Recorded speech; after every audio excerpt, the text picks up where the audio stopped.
it was like water on a plant that's dying when I finally went and just heard other people, because they didn't just talk about the problem, they reiterated the solution, and that they articulated that they had been where I had been, yes. and they got through it. Yep. You're listening to the Spiritual Shitshow podcast with Suzanne Sole, episode 57. Hello, fuckers, and welcome to the Spiritual Shitshow podcast, where we get into the shitastic shitstorm the healing and spiritual awakening journey can be. I'm your host, Suzanne Sole, comedian, lifelong spiritual student, and I'm sharing some of the pearls of shizdom I've learned along my journey that have helped me, and that I hope help you too. Anywho, welcome back to part 2 of my conversation with Chicago comedian and producer Laura Hugg. If you heard part 1, you already know she's funny, insightful, and deeply committed to the work of recovery, both personally and creatively. Producer of 2 Chicago shows, her own Keep Coming Back at the Lincoln Lodge in Chicago, and We Are Not a Glum Lot with Chicago comedian Jimmy Carrane. Laura's been sober for over 29 motherfucking years. I mean, right? In part 2, she shares her come to sobriety moment, and we talk about the deeper layers of her healing journey, how sobriety has shaped her comedy, and what it means to build a life and an artistic voice rooted in telling the truth. Laura and I share many laughs in part 2 as well. Obs. All right, let's get into it. Can you say more about like living it all the time? What does that mean to you? Well, you know, there's a line in a famous book where it says that anger is the dubious luxury of normal men, right? For some of us that are more emotionally and psychically unstable, you know, I can't live in anger. We're all going to have anger. It's human, right? But the resentments that I have, they must be processed. And I'm a person, sounds like yourself, where I get a resentment and it just sits there and it spreads and it goes out and up and down and all around. And that I have to get behind, why does that bother me so much? So I can't sit in it. But if I'm free, I know I'm going to get it again. And then I know how to get out of it. And I have it to look back on and go, God, I remember when I hated the person who wouldn't pass the basket, or the magazine guy. Guy. To be honest, I would not be delighted if I ran into magazine guy, but I've seen I won't touch the basket person, and they've changed a lot. So, and so have I. But I mean, those aren't the words how I used to describe them. Let's just say, yeah. I don't wake up in the morning with all of those resentments now. That's wonderful. I mean, I have other resentments. I have new resentments. Right. I work on them. Yeah. But because I have some freedom from them, some perspective, let's say, then I can write about them and put it out there and go, hey, have you ever felt exactly like this? Yes. And then that's where the comedy is. Yeah. It's like, you know, well, you said something about like you sit with it. Can you share what that means to you when something's coming up and you're like, I have to process it, or I have to sit with it? What does that mean for you? It means I'm not going to get an answer today. Okay. And I got to go to work anyway. Or, you know, a lot of times it's happened, like, let's say I did something rude or mean or something to somebody, and I apologize to them. That's my job. Right. To look and see what I did and then apologize. To make myself be available for the reality of what I did, right? Yeah.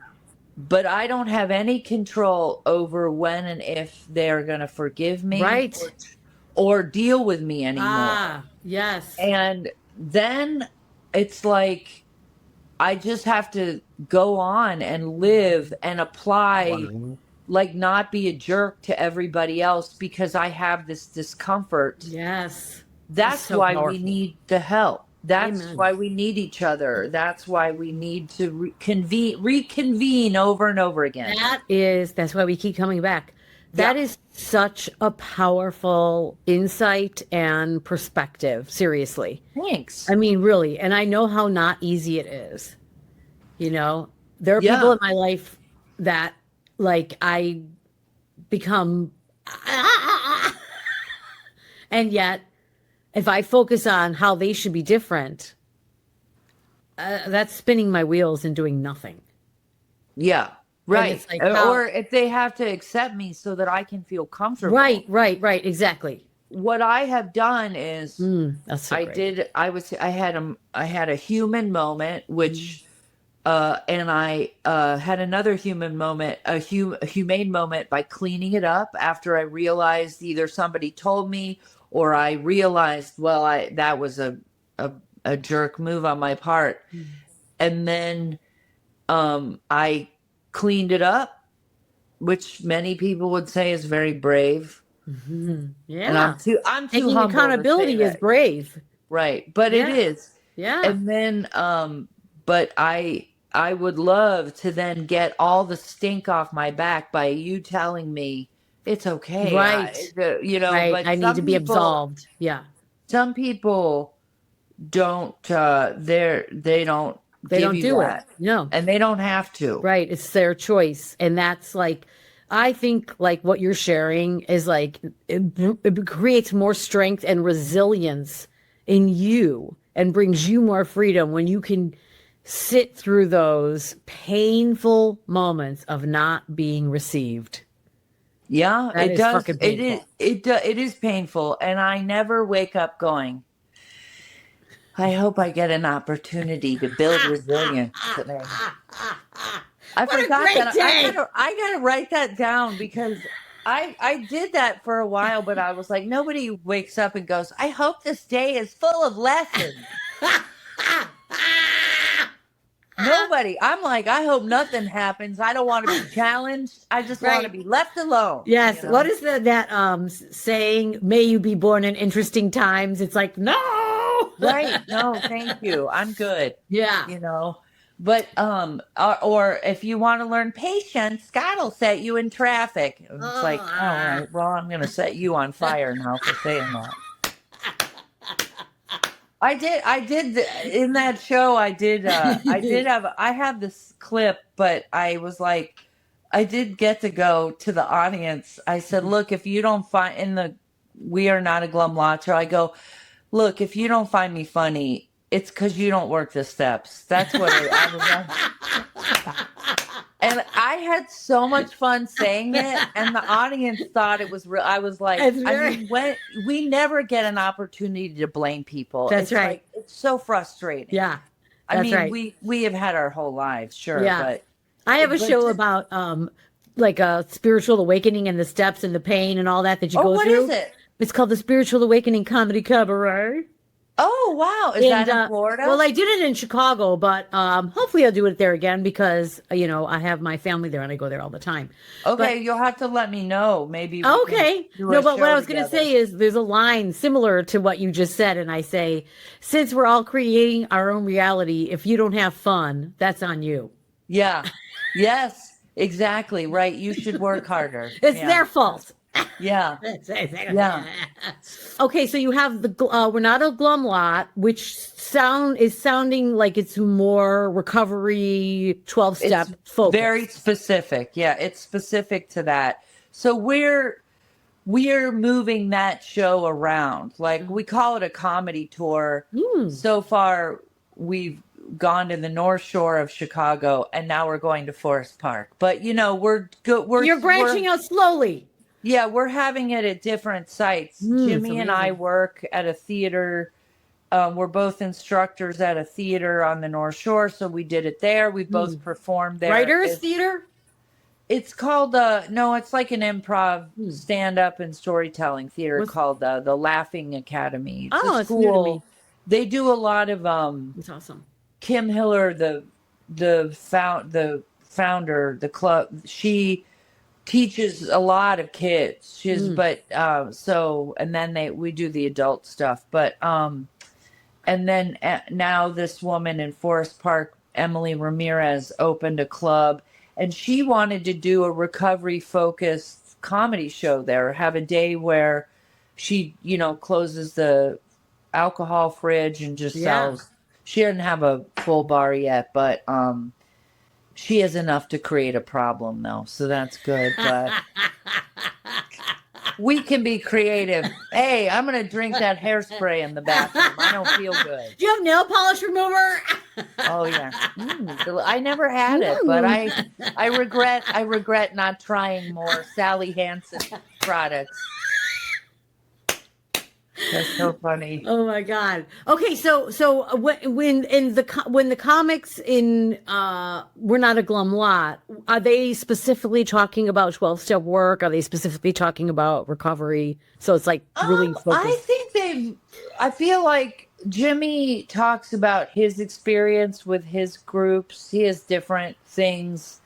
Yes. And then the two comics that we have booked for the first one, I felt like their material is more on their problem, but they use the sort of feedback as the mirror. I know Mike Pickerel, this comic, he was a heroin addict, so, and he also he has jokes about people reacting to his heroin addiction versus his veganism, and they feel like that they're more upset by the veganism. I mean, it's so funny. It's like, so but Jimmy and I think we've been at it a little longer.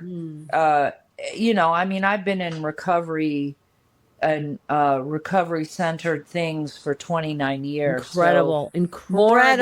But you just had 29 years? Yeah. Oh my God, that's unbelievable. I am incredible.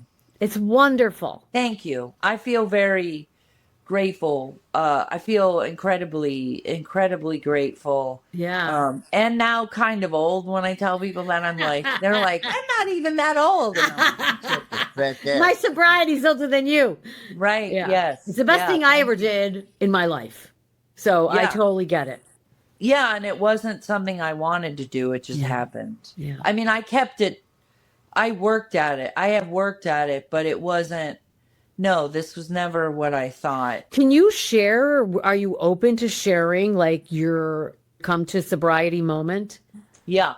My first experience in rooms, I'm just going to say just recovery groups, like in groups or whatever, meetings. Were you were experiencing a drug addiction and alcoholism, or? Yeah, but alcohol was really my main was your focus. Main problem. And when the appetite for alcohol went away, the desire for drug use went away too. Gotcha. So I was fortunate in that way. And, I also tried a lot of different drugs. I wasn't hooked on just one. So, but upon examination, realized that part of the reason why I got into the drugs was because the alcohol, almost as soon as I started using it regularly, it stopped working. As soon as it's like you don't see it, but it's that cycle of it makes me feel well in the moment. It makes me sick, but it makes me well, but it makes me sick, but it makes me well. So the drugs, and partly probably because I'm young and young people can get drugs and will get high on things other than booze because it's hard. You can't get booze when you're a kid. The drugs, just started being an enhancement. So you started, I'm sorry. So you started drinking when you were young. Yeah, I started regularly when I was 14. And then you got to the point where you were a daily drinking. I was moving into daily drinking. I definitely went a couple days a week without it, but that was growing. The days where I had more of it were more frequent. And a lot of those days were also having a hangover. I had hangovers the whole time. I used to think if I'd have just been able to sleep in, this wouldn't have been a problem. Yeah. you know, but it's like, well, you drank until it was time for you to get up and go to work, you know? Oops. Right. Yeah. Overshot the mark again. So the drug was enhancing where the alcohol started to let the plateau. real. I would drink and I would still feel bad. Yeah, yeah. And now I'd What be does that drunk mean? and have. What does that mean? You would still feel bad, like whatever you were trying to escape from? My mood had not been altered. Interesting. I was just physically affected, and my mood actually got worse. So it was like the thing that was supposed to make me better wasn't working. Yeah. So then I'm like, well, let's throw some of this on there, and let's throw some of this on More there. on the fire. Or let's take a break from the alcohol and do this other thing that's so strong, probably because it's very like a poison. Then I'm getting a break from drinking. Yeah. But I didn't. And then there were times where I'm like, oh, you know, I'm just going to have a day where I don't do that. But then there was always drama. There was always cleaning up some mess. And And it happened when and you were still- drinking. Yeah. And still suffering all the things that I learned that I brought to it from the beginning that still needed to be healed. Right, right. But the morning of my last drunk, I woke up and How old were you? 27. And I had passed out in front of my building, and my neighbors found me, and Oh they my gosh, yeah. put me in the apartment. And I woke up, my house was like a mess. My dog had used the bathroom on the floor because the poor buddy, I had not gotten him out. He had lived that way for a while. Like me waiting long stretches and just terrible. And I just made it was just mortified that I passed out like on the sidewalk. You know, I couldn't even make it into my house. I was in school at Columbia at the time, and I was trying to get into being a film student or an actor because I worked with all these young students that were filmmakers. And so I was like, I'm going to do this. And I went to the school and I had a party to go to that was like a film industry party. And, you know, the thought came to me, like, if you didn't drink all week and you went to that party on Friday and you took a drink, could you guarantee that what happened last night would not happen at that party in front of those people that you wanted to impress? Let's just say it, right? Yeah, right. And the answer was no. I can't manage this. It manages me, is what it was that. And that was my concession. And just about my relationship with alcohol.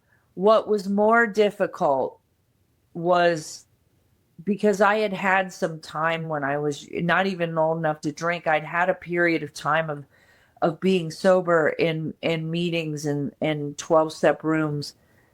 But I didn't stay that way. And I see now, I was not ready to admit, and I didn't even know that I wasn't ready to admit it because I was young. And it's like when you're young, it could be youth. It could be a lot of things. It was harder for me to admit that I couldn't do it on my own. It took me several months before I would go to a support group.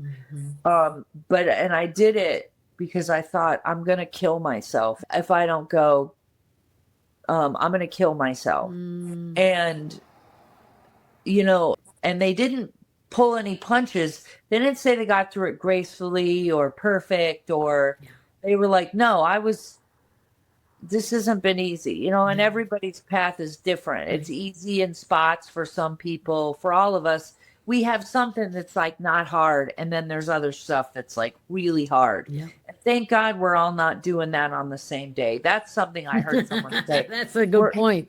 Yeah, we're not all not on the bottom of the barrel at the same day. That's a great point. Yeah.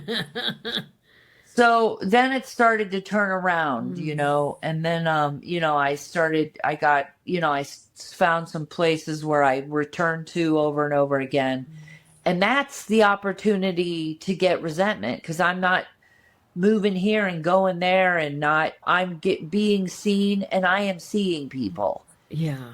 And I have to learn how to have relationships. Yes. I can't bail in my ways. Yeah. I totally get that.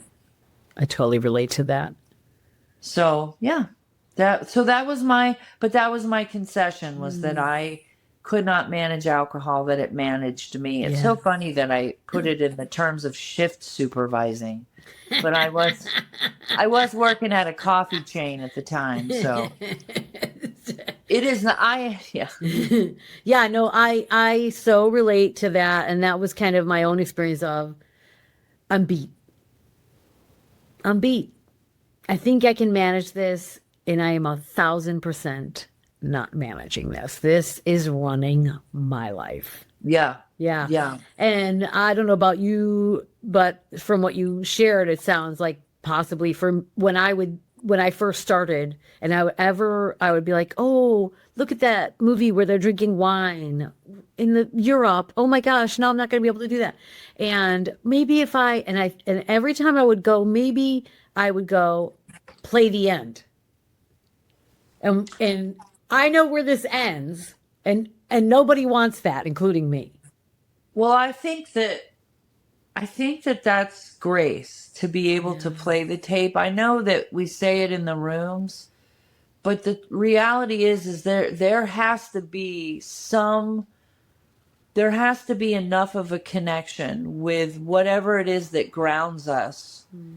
And makes us willing to have ideas other than our own, to be able to play the tape through. But I do know where it goes. The thing that was really destroying my life was also, for me, my society, and it was integral to my identity in the ways that it was for me. And do you mean you were surrounded by people who were partying?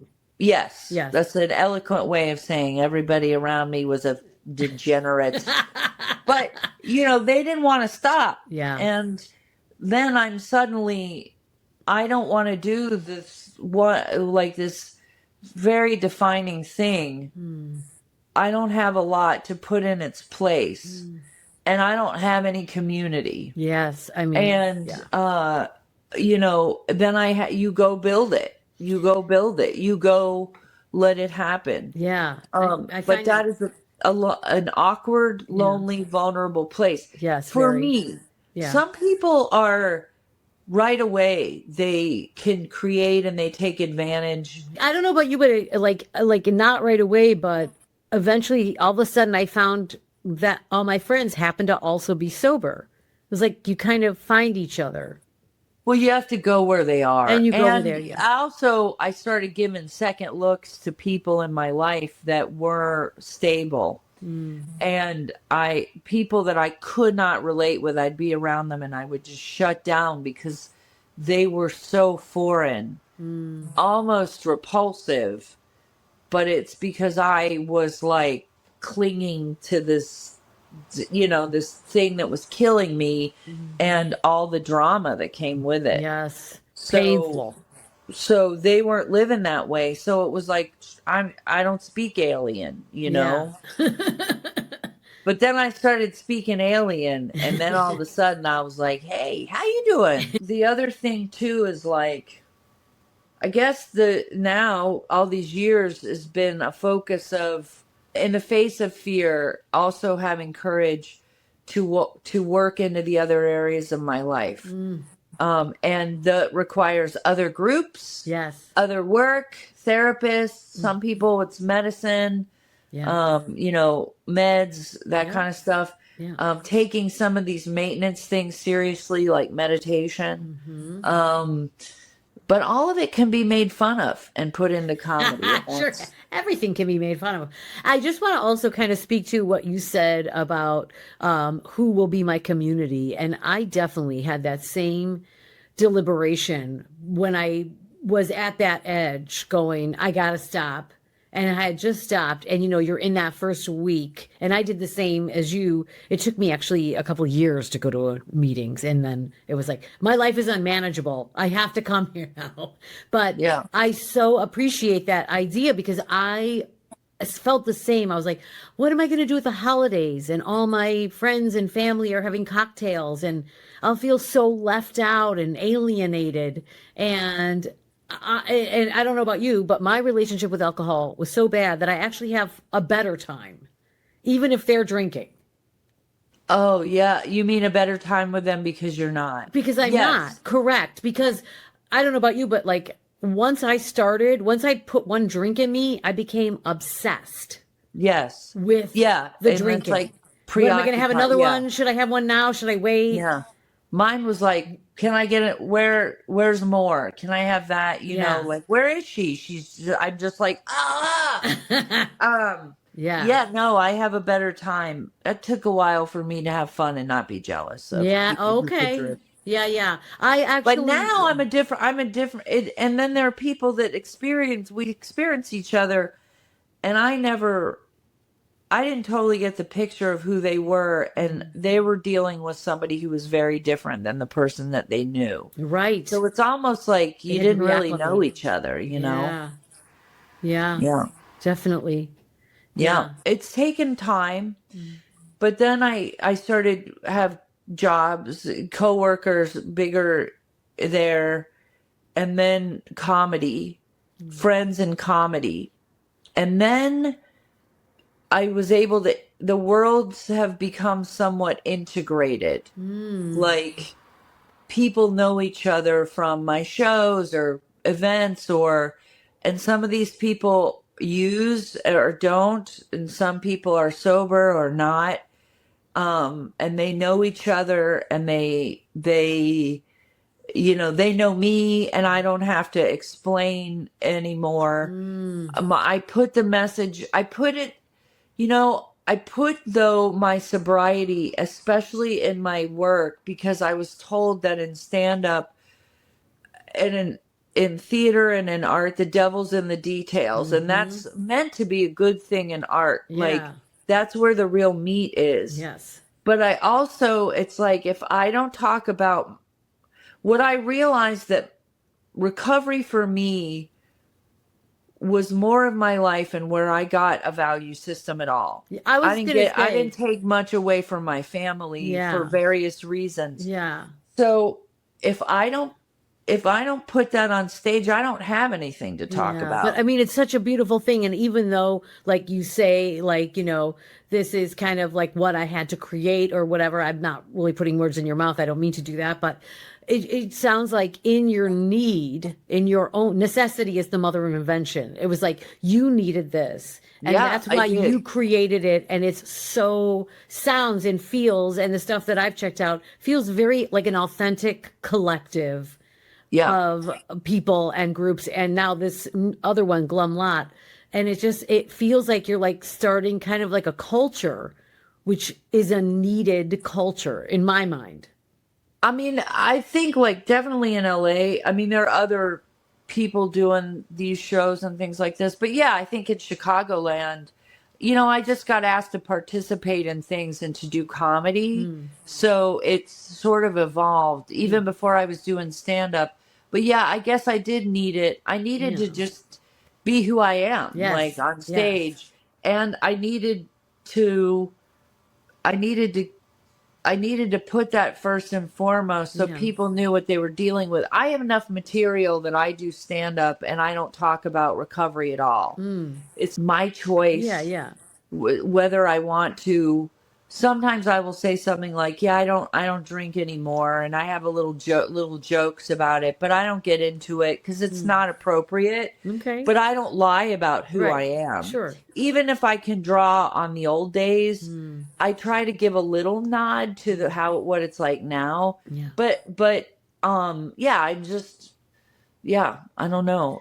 But I did need it. You're right. I never thought about it, but I did need the marriage of the two. Yeah, and it's like you've created a community.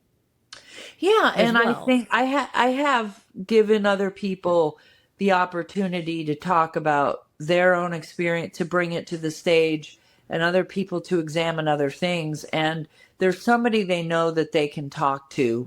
And if they don't want to talk to me, maybe because it's been so long, they might see someone else on my show and reach out like about what they're going through. And, you know, I've referred a lot of people, and what they do with it is up to them, you know. And then there's some people that they stick and stay, you know. Yeah, it's amazing. It's like, you know, I mean, obviously it feels like comedy is becoming more and more of a personal like expression where people are really able to like share what's going on, and people are interested in hearing that. And it feels like you've really created like a safe space in a way to make jokes about it in maybe other areas that people would be like, oh, why are they making jokes about that? But it's important too, I think. Yeah. Well, I guess the other thing that I realized is like, you know, there are some people that grew up in institutions, and you'll see them in the rooms. They grew up from cradle to grave. They came into unstable homes, addict families, other problems. They were foster kids, group homes. Some of them had to build their families are not families of origin for various reasons. Yeah. You can't invalidate. No. It's much more common to have, we need to be honest, like we are not perfect. Like every family has something. And I don't want people to feel shame, because they need to have a space where they can go, because if they feel less than, then they're not going to make it. Like, that's right. They need to know that just because they're an addict, that's a reason why we do bad things. It's not an excuse. It is a reason, but nobody chooses an addiction. No. It just is something that you're born with, and maybe you discover it, maybe you never do, but I bet for everybody it comes out somewhere. Absolutely. You know?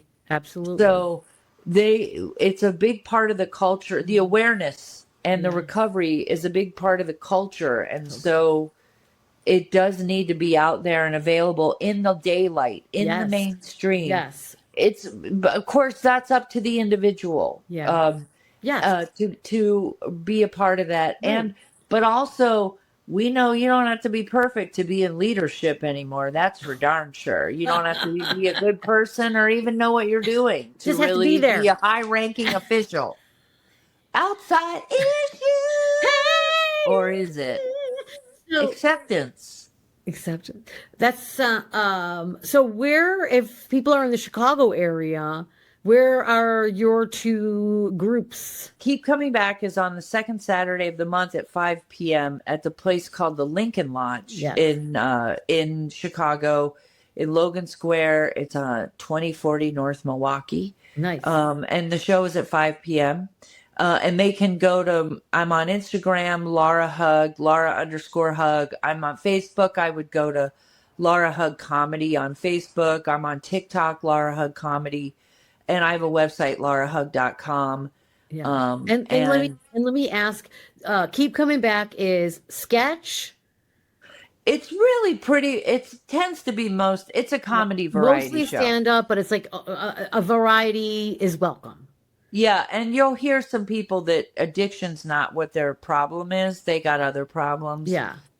And then we are not a glum lot. They can get a hold of me. My email is laurahugg@gmail.com. Yeah. Or you can message me on Facebook and Instagram. It's on the websites of the theaters where we're performing. So the flyers are on my pages. All of it sounds like such a cool culture and movement. And I'm going to tell you, when I'm in Chicago again, I'm coming to one of your shows. Thank you. Well, you have to let me know. Maybe we can get you on there depending on. Oh, that'd be fun. Yeah, absolutely. I'll give you an advance notice. Yes. Yeah. Well, that would be good. Yeah. But I'm going to be here tomorrow. Can I get in? Yeah. Well, right. I mean, I only do the show monthly. So. Yeah. You know. Okay. Yeah. But what an amazing thing that you're doing when Mike Knight is our mutual. I just met him and he shared about what you were doing and said, I thought, he thought that I would really enjoy speaking with you. And I was like, that sounds so amazing. And 100%, I would love, love, love to talk to her.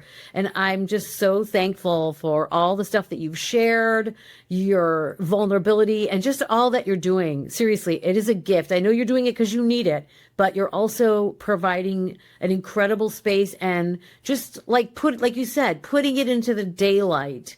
And this is what we need more of, I think, in this world. And so thank you for doing it, for showing up. Thank you. That's very kind of you to say. I really appreciate it. And I appreciate the opportunity. Thank you for doing this podcast. Thank you. I think that's amazing. And I'm glad to be a part of it. So thank you. Thank you so much. Okay, Laura, it has been a pleasure. And I can't wait to see everything that y'all are going to be doing. Thank you.